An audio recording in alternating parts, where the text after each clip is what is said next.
ये वीडियो मेरा trading journey का है वाइस ट्रेडर के साथ। विवेक भाई ने एक गुरु दक्षिणा मांगी है, तो इसलिए मैं इस वीडियो को बना रहा हूँ।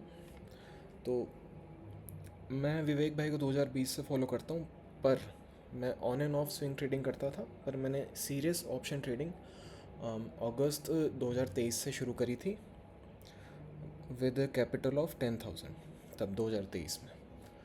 तब हुआ ये कि उस टाइम मार्केट चलता था, वीकली ऑप्शंस थे, वीकली एक्सपायरीज सब मल्टीप्लाई हो रहे थे। और एक बिगनर्स लक होता है, जो हनीमून पीरियड होता है ट्रेडर का, वो मेरा चला। फिन निफ्टी के ऑप्शंस 10-10 गुना हो रहे हैं एक दिन में, लास्ट के 5-10 मिनट में। तो उस वजह से जो मेरे शुरुआत की ट्रेडिंग थी, उससे लगभग मैंने 10,000 के कैपिटल से 10,000 के कैपिटल से लगभग 1,23,000 मेरा बन गया। ये पूरा किस्मत से बना था। मैं उस टाइम भी उनके विवेक भाई के लाइव ट्रेडिंग चलती थी, तब उन्हें देखता था, मेंबर भी था मैं। किस्मत से बना, मैंने डिसिप्लिन फॉलो नहीं किया, एक जुआरी की तरह बन गया। ठीक है, मैं काफ़ी खुश था। अब इस तरह पैसा कंसिस्टेंटली तो बन नहीं सकता। तो फिर आया मेरे ट्रेडिंग जर्नी का फ़ेज़ 2। इस फेज़ में जो जुए से बना, एक तरह से जुए से बना, वो सब निकल गया। ये है नवंबर 23 का, सब निकल गया एकदम। थोड़े मेरे पैसे लग गए ऊपर, 20-30 हज़ार, बैक टू स्क्वायर वन। मैं सोचा ठीक है, फिर से ट्राई करते हैं, इस बार कुछ अलग तरीके से करेंगे, शांत तरीके से समझ के, हेजिंग के साथ। क्योंकि मैं पहले 2 फेजेस में मेरी हेजिंग इतनी डिसिप्लिन नहीं थी। फ़ेज़ 3 फिर ये था, मैंने यहाँ पे दिसंबर में 2-3 ट्रेड्स करी थी, वो लगभग लगभग बराबर निकली थी। फिर यहाँ पे जब वो HDFC गिरा था जनवरी में, बैंक निफ्टी गिरा था, मैंने काफ़ी हेजिंग वगैरह रखी थी, और उसके बाद मेरा नेट प्रॉफिट इतना आ गया। ठीक है, अच्छा था, मेरे लिए बहुत बड़ी बात थी, क्योंकि जस्ट मैंने 6 महीने पहले शुरू किया था, और इतना बड़ा अमाउंट। ये बाद में 10,000 से मेरा लाख हुआ था, वो लॉस हुआ, तो फिर मैं 50,000 लेके आया था। तो ये 50,000 से इतना मेरा बन गया, काफ़ी बड़ा अमाउंट था। और तब विवेक भाई की लाइव स्ट्रीम पर उन्होंने बोला था कि मैं आपको लिख के देता हूँ कि आपने जितना पैसा कमाया है अभी, जब वो HDFC गिरा था, बैंक निफ्टी गिरा था, आप 1 महीने में लॉस कर दोगे। तो मैं सुना, मैंने देखा ऐसे कैसे लॉस कर देंगे, ध्यान नहीं दिया, और फिर अनडिसिप्लिन्ड हो गया काफ़ी। हेजिंग भी हाथ से निकल गई, इतना डिसिप्लिन नहीं रहा। ये जनवरी तक था, जनवरी तक का फेज़ था। फिर आया, जिस मतलब जो होना ही था मेरे हिसाब से, और विवेक भाई ने तो पहले ही कहा था, फरवरी में, जनवरी भी कुछ एंड से फरवरी में पूरा पैसा उड़ गया 1 महीने के अंदर अंदर, ऊपर भी लग गए। और इस टाइम काफ़ी हक्का बक्का रह गया मैं। पर ये भी लगा कि गलती मेरी है, इसमें मार्केट को दोष नहीं दे सकते, या किसी और बंदे को दोष नहीं दे सकते, क्योंकि मेरी हेजिंग नहीं की मैंने, OTMs लेने लग गया। तो काफ़ी ये डिसिप्लिन तरीका नहीं था ट्रेडिंग का, और काफ़ी मेरा इमोशनल, काफ़ी मैं हिल गया। तो इसके बाद दूसरे अकाउंट से मैंने किया, ये है 1 फरवरी, हाँ, ये 31 मार्च तक, 2024 तक छोटा मोटा काफ़ी मैंने स्केल डाउन कर लिया कैपिटल मेरा। फिर भी लॉस हुए, क्योंकि इमोशनल काफ़ी इम्बैलेंस हो गया था। और ये रहा। अब इसके बाद मैं सोचा कि इस तरह तो ट्रेडिंग नहीं हो सकती, ये तो तुम जुआ खेल रहे हो, इसका कोई मतलब नहीं है। तो मैंने ब्रेक लिया,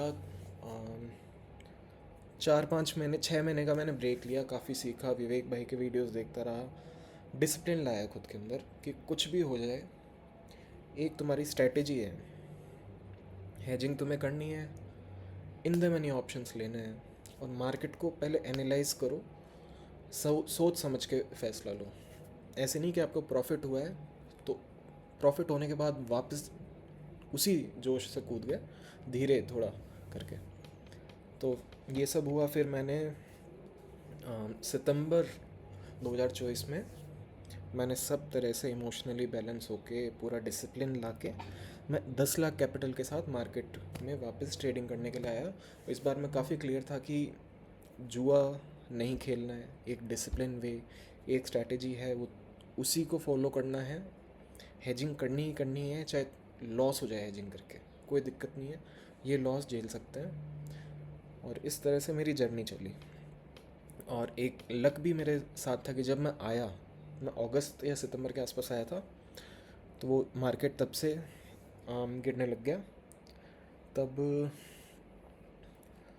आ, जब ये 26,000 से मार्केट गिरा था, तब मैं उसको हैंडल नहीं कर पाया उस चीज़ को, क्योंकि एक मेरे मेरे करियर में, ट्रेडिंग करियर में ये था कि मार्केट गिर के फिर बाउंस आ रहा है, तो मैं उसको फॉलो नहीं कर पाया प्रॉपर फॉल को। 26,000 से 25,000 के आसपास मार्केट आ गया था, 24,800। वो एक भी मेरा ट्रेड सक्सेसफुल नहीं हुआ, जबकि मैं पुट में बैठा था, क्योंकि वो मैनेज हो ही नहीं पाया और वो इतना बड़ा अमाउंट लेके आया। फिर इसके बाद मैं सोचा अब डिसिप्लिन पूरा है, तो मैं बस अब कन्विक्शन की कमी है। कन्विक्शन तो अब विवेक भाई को देख के थोड़ा थोड़ा आ ही रहा था, और उनका जो एटीट्यूड है वो भी हेल्प करता है आपको अपने डिसीजंस लेने में, चाहे वो बेरिश हैं या वो बुलिश हैं, और आप उनके ऑपोजिट हो, फिर भी आपके अंदर एक कॉन्फिडेंस रहेगा, क्योंकि वो एटीट्यूड ये सीखा हूँ मैं विवेक भाई से, इस एटीट्यूड का, कि इमोशनलेस होकर ट्रेडिंग करो, कोई नहीं है। फिर वहाँ से मार्केट यहाँ आ गया, और इस फाइनेंशियल ईयर, ये यह 1 अप्रैल 2024 से मई 2025 तक, ये मेरा नेट प्रॉफिट है 10 लाख के कैपिटल पे।